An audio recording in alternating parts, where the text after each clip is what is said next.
Lur, selamat datang di Ngalor Ngalobu Mahoror Tumbar miri jahe Are-are balatkar kali Cakarti. Balik mana yang aku Icang seperti biasa. Welcome back to Ngalor lur, setelah sekian lama tidak mengalor ya. Kali ini kita akan bahas film India yang bukan sembarang film India. Cakep banget plot twistnya lur. Berjudul Andhadhun tahun 2018.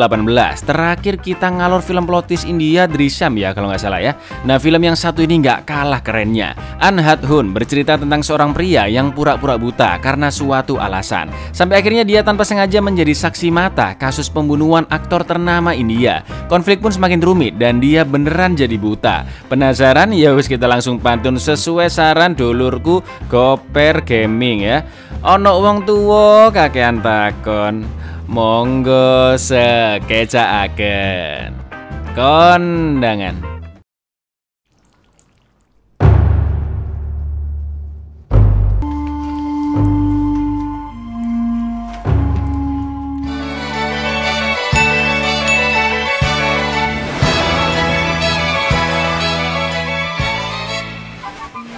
Film dimulai di sebuah perkebunan. Seekor kelinci diburu karena makan tumbuh-tumbuhan di sana. Kelinci itu akan ditembak saat sudah sampai di jalanan. Lalu terdengar suara mobil kecelakaan dan inilah Andhadhun.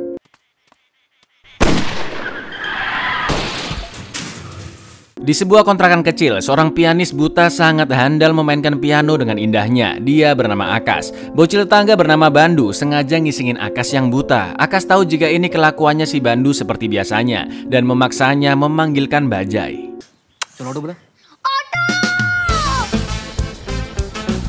Hari itu Akas pergi cukur rambut, ibadah, makan sego kucing, keliling-keliling cari inspirasi dan setelah itu kembali pulang. Akas sangat tergila-gila dengan piano dan sebentar lagi akan mengikuti kompetisi di London. Menurutnya menjadi buta ada manfaatnya karena dia bisa menjadi lebih peka dengan suara dan mudah mendapatkan inspirasi untuk lagu pianonya. Di kota lain di sebuah apartemen, sepasang suami istri bernama Pramod Sinha dan Simi melakukan aktivitas seperti biasa. Pramod adalah mantan aktor ternama India, sedangkan Simi sedang dibantu Pramod untuk menjadi aktris ternama. Pramod memiliki anak bernama Dani dan dia baru menikah lagi dengan Simi selama 3 tahun.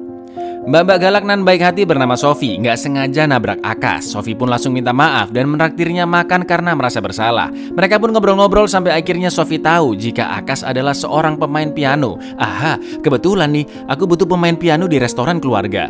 Ternyata ayah Sofi memiliki restoran bernama Franco. Dia sangat menyukai permainan Akas dan langsung memintanya bermain tiap malam di sana. Sofia mengantar Akas pulang, menanyakan bagaimana dia bisa buta. Ternyata karena terkena bola kriket saat Akas umur 14 tahun. Meskipun lagu instrumen yang dibuat Akas belum sempurna, tapi Sofi sangat menyukainya. Akas pun tersanjung dengan pujiannya. Lalu saat Sofi pergi,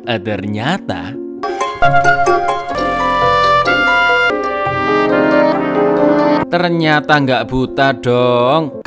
Akas selama ini sengaja pakai soft lens yang bisa menutup matanya seperti orang buta. Alasannya seperti yang sudah dijelasin sebelumnya, agar dia bisa mendengar suara lebih peka dan bisa fokus mendapatkan inspirasi. Saat dijemput Sofi untuk tampil di restoran, Akas sengaja nggak pakai soft lens supaya bisa ngelihat bagaimana cantiknya wajah Sofi.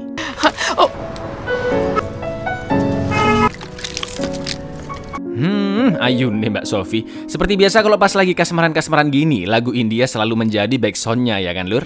Terlihat para pengunjung di sana yang sangat terhibur dengan permainan Akas. Salah satunya adalah Pramod yang percaya Akas akan menjadi bintang terkenal. Akas ternyata sangat ngefans dengan Pramod. Dia sangat suka nonton film-filmnya zaman dulu. Pramod pun sangat tersanjung dan memberikannya tip yang cukup banyak. Nah saat Akas pulang, Bandung lihat Akas yang bisa langsung ngambil kacamatanya tanpa meraba-raba.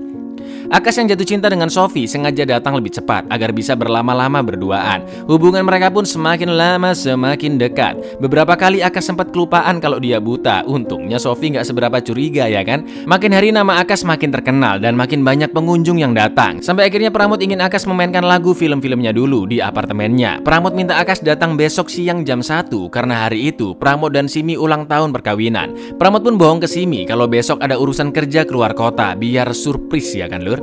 Karena malam itu hujan deras, Sofi pun terpaksa berteduh dulu di kontrakan Akas dan meminjam bajunya. Tapi sebagai pria yang bermartabat dan menjunjung tinggi nilai kemanusiaan, Akas nggak mau lihat Sofi yang ganti baju. Mereka pun menikmati malam dengan minum dan ngobrol bersama. Sofi menemukan penutup mata di sana. Akas pun beralasan, "Oh iya, itu Vi, bantu buat tidur biar nggak kena cahaya," katanya. Sofi pun mencoba memakainya dan ingin merasakan bagaimana menjadi Akas, dan akhirnya berujung beraselulehan. Keesokan paginya Sofi bikin sarapan, tapi sangat berantakan karena dia masih pakai penutup mata. Sesuai janji, siang itu Akas pergi ke apartemen Pramod dan Simi yang membukakan pintunya. Akas mengucapkan selamat hari jadi dan mengatakan jika dia diminta Pramod bermain piano di sana. Tapi Simi bilang jika suaminya lagi keluar kota. Sebenarnya Simi menolak Akas masuk ke dalam, tapi karena ada mbah-mbah tetangga depan apartemen ngeliatin, Simi pun akhirnya mengizinkan Akas masuk ke dalam. Simi nelpon Pramod untuk memastikan apa benar dia nyewa pemain piano. Simi bilang ke Akas jika suaminya 10 menit lagi akan pulang, lalu menanyakan apakah Akas benar-benar buta atau hanya sebagian saja. "Oh iya, aku benar-benar buta bu, gara-gara kena bola kriket di umur 14 tahun, kata Akas. Sampai akhirnya saat Akas main piano, dia sempat terhenti karena melihat.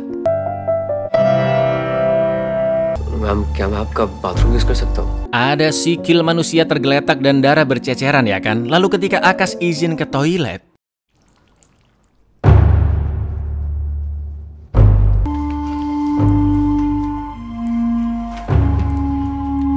ternyata yang tergeletak tadi adalah mayat Pramod. Film pun flashback saat Pramod diam-diam membawa bunga dan kado untuk Simi. Tapi dia malah melihat Simi yang selingkuh dengan pria yang membawa pistol tadi. Dan sudah bisa kalian tebak Pramod dibungkam dengan cara ditembak oleh selingkuhannya. Surprise!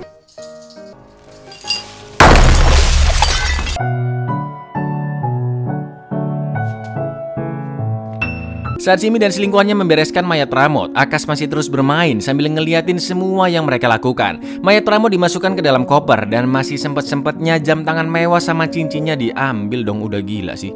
Setelah itu selingkuhannya sok-sokan bunyiin bel biar pura-puranya Pramod udah datang. Simi pun langsung nyetel rekaman suara Pramod agar Akas nggak merasa curiga. Bayangin ente di posisinya Akas, ngeliatin kayak beginian apa nggak keringet dingin ente lur.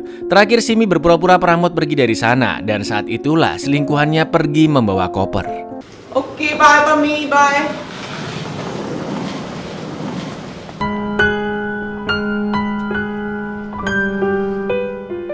Akas melanjutkan bermain, sedangkan Simi menangis mengingat apa yang telah diperbuatnya. Simi bilang Pramod akan pulang terlambat, jadi kamu boleh pulang sekarang. Akas yang sedang duduk-duduk sebentar didatangi mak-mak penjual lotre dan diminta menyentuh lotre yang akan dibeli bapak-bapak sebelahnya biar berkah dan bisa menang katanya. Setelah itu Akas minta tolong dipanggilkan Bajai untuk diantar ke kantor polisi. Tapi ternyata saat sampai di sana, murder report karna. Kiska murder? Hah? mana selingkuhannya inspektur polisi di sana ya kan? Dia bernama Manu, langsunglah ngeles kalau yang mati adalah kucingnya karena dibunuh tetangganya bernama Bandu. Polisi bernama Paris cuma ketawa aja dengernya, tapi Manu yang mulai curiga langsung mengantarkan Akas ke rumahnya. Terlihat Rasika, istri Manu yang marah karena nungguin di depan bioskop 1,5 jam dan teleponnya juga dimatikan. Manu pun beralasan sedang mengerjakan kasus penting dan izin pergi dari sana. Manu mulai ngecek rumah dan ngetes apakah Akas beneran buta. Akas pun teringat kotak softlandnya dan cepat-cepat menyembunyikannya.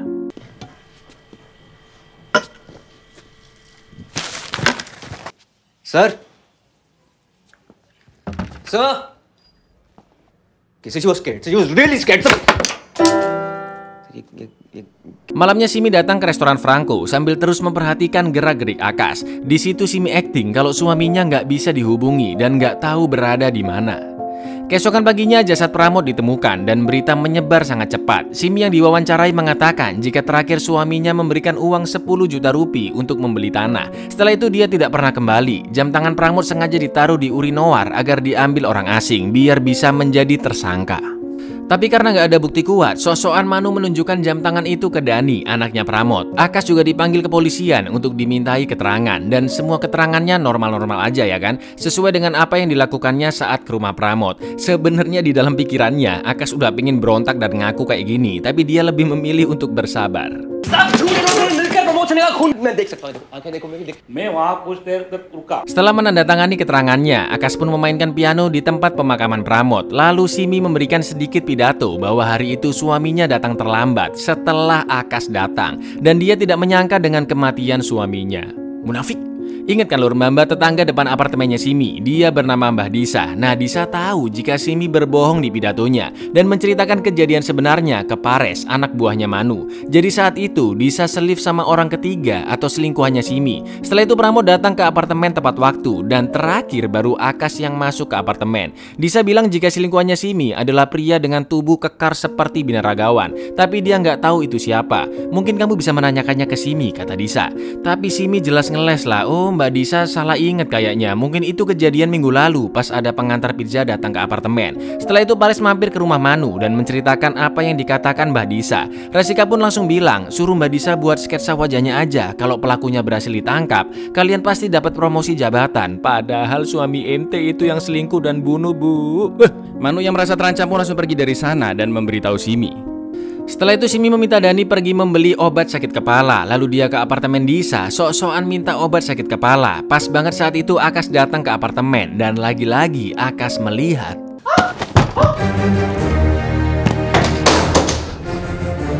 polisi menduga Disa nggak sengaja kepleset air di balkon dan akhirnya terjatuh. Akas yang semakin panik langsung pulang ke rumah dan menelpon Sofi untuk segera datang ke sana. Nah, si bocil Bandu yang kepo dengan kebutaan Akas diam-diam merekam lewat jendela apa yang sedang dilakukan oleh Akas. Kerekamlah akhirnya kalau Akas memang nggak buta. Tak lama kemudian Simi datang ke apartemen Akas. Dia mengucapkan terima kasih karena Akas sudah membantu menenangkan Dani yang masih syok atas kematian ayahnya. Simi pun memberikan kue dan langsung dimakan sama Akas. Lalu saat Akas buatin kopi, Simi mencoba mengetesnya.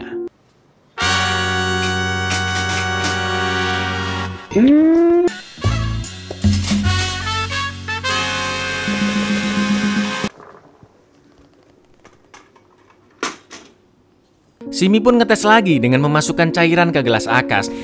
Bingung lah Akas ya kan, harus ngapain ini, ditiup, diaduk, tiup, aduk, tiup, aduk, sampai akhirnya dia ketahuan. That's it. मुझे मालूम था. बंद करो ये नाटक. Ternyata itu pistol palsu. Akas pun bilang jika dia nggak mau terlibat masalah ini dan berjanji tidak akan ada yang tahu tentang kejadian sebenarnya. Lagi pula tidak ada seorang pun yang tahu juga jika Akas sebenarnya nggak buta. Tapi tiba-tiba, क्या हुआ? पेड़े में क्या था?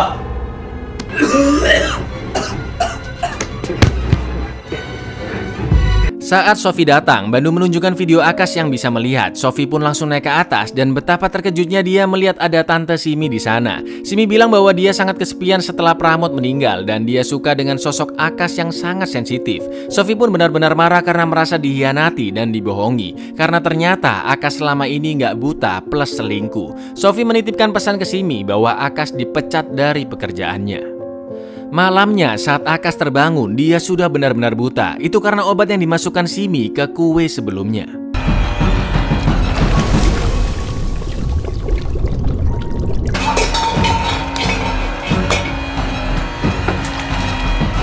How can you do this to me?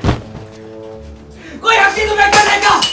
Akas berjanji akan mengatakan semuanya ke media, tapi Simi slow aja karena sekarang dia benar-benar buta dan tidak ada satupun yang akan percaya kepadanya. Setelah itu Simi yang melihat video Akas di HP Bandu langsung menghapusnya agar tidak ada bukti sama sekali. Akas berusaha menjelaskan ke Sofi, tapi jelas Sofi sudah sangat muak dan gak percaya omongannya. Terjadi perdebatan antara Simi dan Manu karena Simi merasa telah menjadi pembunuh berantai, sedangkan Manu diam saja nggak membantu. Simi menyalahkan Manu yang membawa pistol hari itu dan menembak Pramod, padahal bisa aja dia minta maaf dan ngasih pengertian ke Pramod. Manu yang tahu Akas masih hidup dan bisa melaporkannya ke media berniat membunuh Akas.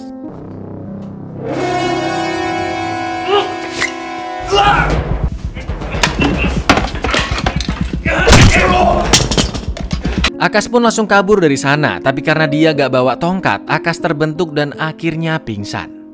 Keesokan paginya Akas sudah terbangun di klinik tua. Murli si supir bajai dan Saku, mak-mak penjual lotre yang telah membawanya ke sana. Akas yang panik ingin matanya segera diperiksa, tapi dokter suami menenangkannya dan mengatakan jika dokter spesialis mata baru datang nanti malam. Murli dan Saku pun merawat Akas. Saku bilang lotre bapak-bapak yang dibantu Akas sebelumnya tembus 10.000 rupiah. Saku merasa Akas adalah orang yang dipenuhi dengan keberuntungan. Malamnya yang datang bukanlah dokter mata tapi dokter suami, karena ternyata mereka bertiga telah bersekongkol. Dokter berniat mengambil kedua ginjalnya Akas untuk dijual dan membayar 200.000 rupiah ke mereka berdua sebagai upah. Akas pun mulai merasa aneh karena klinik itu kosong, sampai akhirnya Akas tahu jika dia akan dioperasi dan langsung memberontak. Murli dan Saku mengatakan, "Udah diem dulu, ginjalmu mau diambil dan kita bisa dapat uang 200.000 rupiah." Akas yang mendengar itu mengatakan jika dia bisa memberi 10 juta rupiah, dan Akas juga tahu jika ada tato Dewa Sangkar di tangan Saku. Ketika Akas sudah dibius dan akan dioperasi, Saku bilang, "Gimana caranya dia bisa tahu kalau aku punya tato Dewa Sangkar?" Nggak jadilah diambil ginjalnya ya kan. Mereka mengira Akas adalah orang ajaib titisan dewa yang penuh keberuntungan dan harus dilindungi. Melihat kesempatan ini, Akas sengaja menyebutkan semua ciri-ciri Murli dan Saku dengan tepat. Makin didewa-dewakanlah si Akas ya kan. Dan mereka bertiga kini menjadi komplotannya. Manu bilang jika dia kehilangan Akas, Simi pun marah dan minta Akas segera ditemukan. Lalu ketika Simi kembali ke apartemen, tiba-tiba sudah ada Akas di sana yang lagi nemenin Dani. Akas bilang jika besok dia mau mengikuti kompetisi piano di London dan mau berpamitan dengan Simi. Simi pun dengan senang hati mengantarkannya ke bandara. Lalu dia menelpon Manu jika Akas sedang bersamanya. Manu pun meminta Simi membawanya ke hutan agar bisa dibunuh di sana. Di jalan, Akas mengancam akan melaporkan perbuatan Simi dan Manu ke media, kecuali jika Simi memberikannya uang 1 juta dolar. Karena dengan uang tersebut, Akas bisa operasi cangkok kornea mata di pasar gelap. Jelas Simi nggak mau ngasih uang sebanyak itu ya kan. Lalu tiba-tiba ada bajai berhenti di tengah jalan. Dan yang terjadi...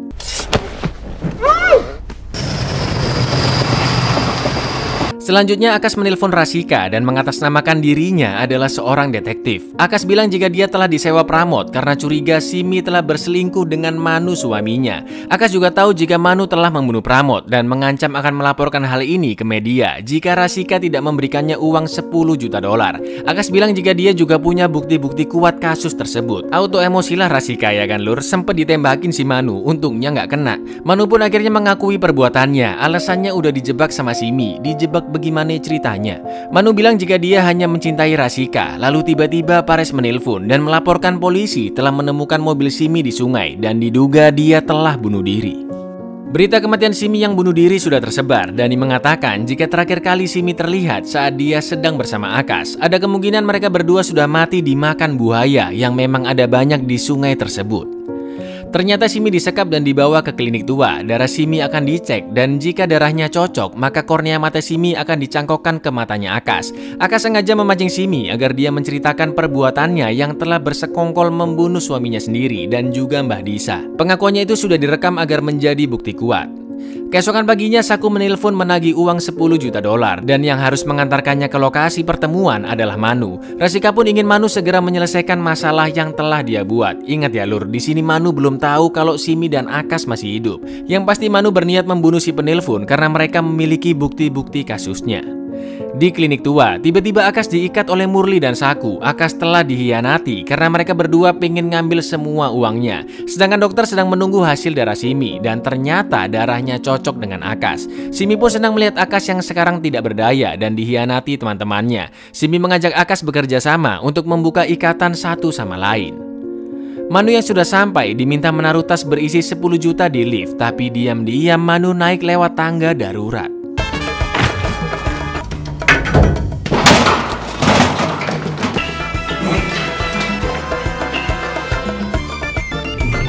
Melihat Murli yang sedang membawa tas, Manu langsung menembaknya. Murli mengatakan bahwa bukti-bukti ada di Saku dan Manu langsung mencari Saku. Saku yang panik pun langsung mematikan liftnya agar Manu terjebak di dalamnya. Saku langsung membawa Murli ke rumah sakit karena dia sudah sekarat. Tapi sayang Murli tidak berhasil diselamatkan dan uang yang ada di dalam tas ternyata uang palsu. Dokter pun menawarkan untuk menyumbangkan organ Murli jika Saku berkenan. Jelas Saku langsung maulah ya kan lur, yang dipikirin cuma cuan aja soalnya di pikirannya. Di satu sisi, ikatan Akas berhasil dilepas dan Simi hanya dibuka penutup matanya agar bisa menunjukkan di mana jendela yang bisa dipecahkan. Tapi diam-diam Simi mengambil gunting dan akan memotong ikatan di tangannya. Saat jendela berhasil dipecahkan, ikatan Simi juga sudah lepas dan langsung menyerang Akas.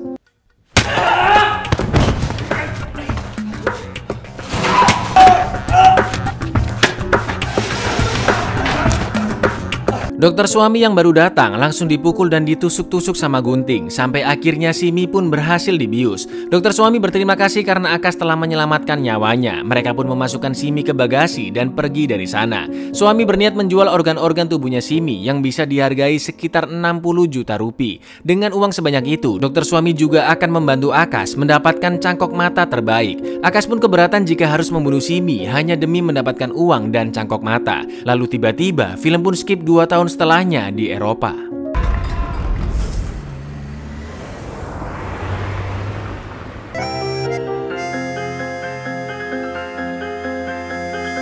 Terlihat Sofia sedang liburan ke Eropa dan dia melihat ada pertunjukannya Akas di sana. Dia bermain piano sambil menyanyi dengan sangat indahnya dan semua orang mengagumi permainannya. Akas masih memakai kacamata yang artinya dia masih buta.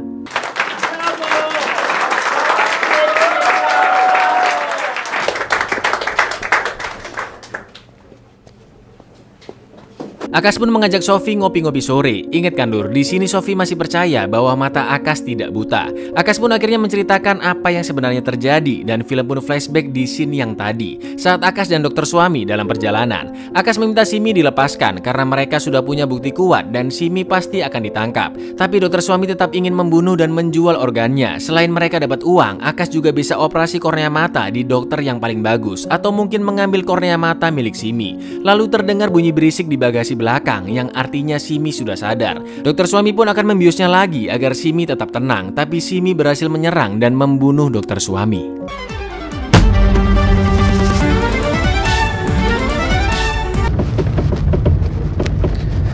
वो तो मैंने बस उसे डराने के लिए कुछ भी बोल दिया था। Akas yang mengira Dokter Suami masih hidup mengatakan jika dia benar-benar nggak mau membunuh Simi dan mencoba membujuk dokter agar menghentikan niat jahatnya. Simi pun tersentuh mendengar perkataan Akas yang masih mau menolongnya dan menyuruh Akas keluar dari sana. Tapi tiba-tiba Simi berubah pikiran. Dia masih takut Akas akan melaporkan semua yang sudah diperbuatnya ke media. Ditambah lagi ada bukti rekaman suaranya. Simi pun memutarbalikkan mobilnya dan akan menabrak Akas sampai akhirnya seperti yang kalian lihat di awal film, seekor kelinci ternyata menabrak mobil Simi.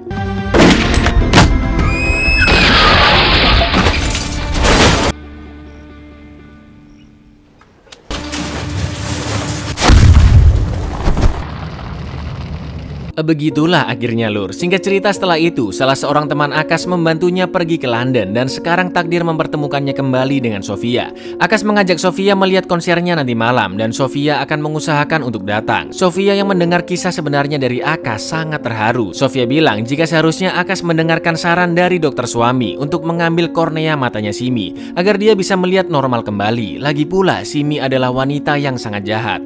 Akas pun hanya diam dan pergi dari sana dibantu tongkat jalan dengan motif kelinci di atasnya. Dan ternyata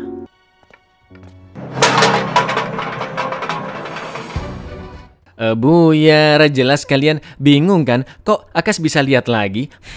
Lanjut kita ke kesimpulan Lur.